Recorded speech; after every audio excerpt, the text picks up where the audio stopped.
when you spend a lot of time contemplating on what's good and what's bad in the world, you run into a lot of confusion. Honestly, you run into you're just not sure what is good and what is bad. You can come up with a framework that is good, but when you break it down and you really dissect it, you start to doubt it every time you create a new framework.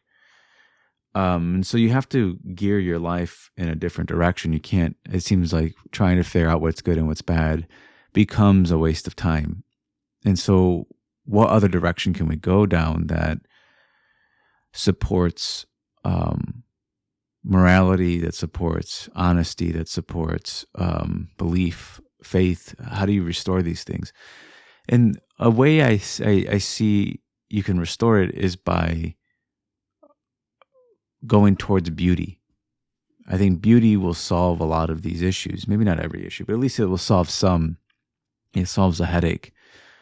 Because if you point your life towards beauty and you start to expand on what beauty means, I don't mean physical beauty, then in my view, you start to go towards what's loving, because I attribute those two, I make those the same thing, is that what is beautiful is what's loving. And so if you seek beauty in life, you're seeking love. Because to me, love is it's like a tree. It's like an orange tree.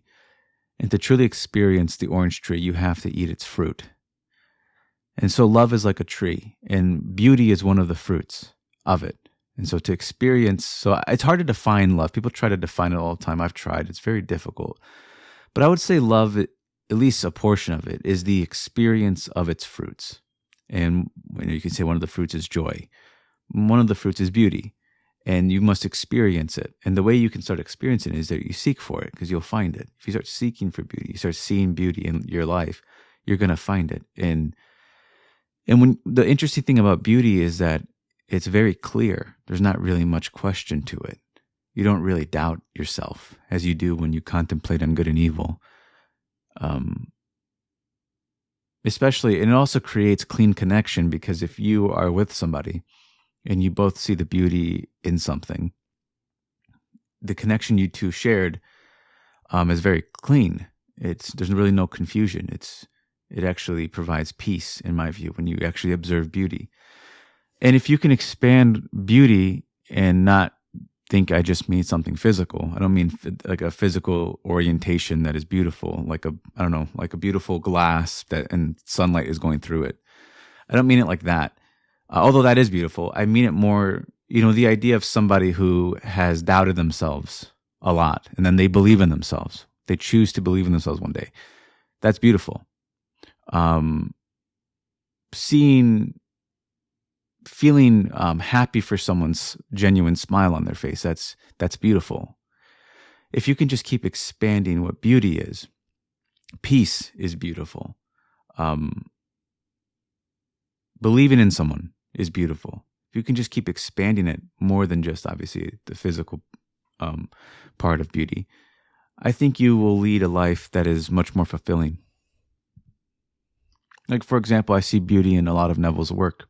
When he speaks about moving out of a state, to just get out of it, don't question yourself. If you're in a bad state, just to get out of it.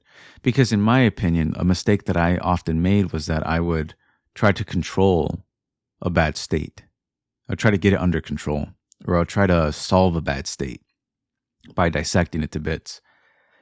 And you can do that, but at a certain point, you just have to get out of it. You have to start putting yourself in the state you want to be in. And it's less about trying to control states, more about learning how to move and enter them. And when you enter a new state, you can be greeted with doubt, and it's up to you whether you're going to walk through that door or not.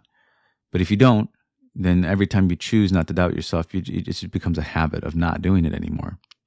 And so habits can feel like laws. It feels like you might have to doubt yourself because you always have. But go towards beauty. It'd be beautiful if you didn't doubt yourself. And so, in my view, if you just keep framing it towards trying to find the beauty in things, I think you will find it. And in my view, it's a much more clear life. That perception is much more clear to me than good and evil. I find it to be almost a waste of time at certain points. But beauty has never been a waste of my time. Beauty has always been there since I was a kid. I've noticed it, and it's never really left me. And it doesn't matter. Beauty doesn't discriminate. It appears to anyone who's willing to look for it.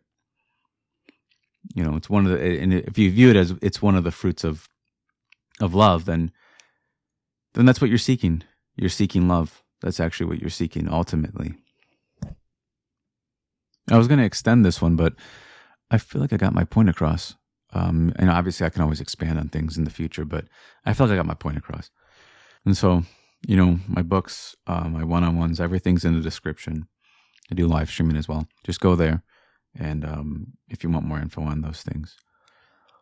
But yeah, I would focus on beauty. It would give you more clarity, in my view.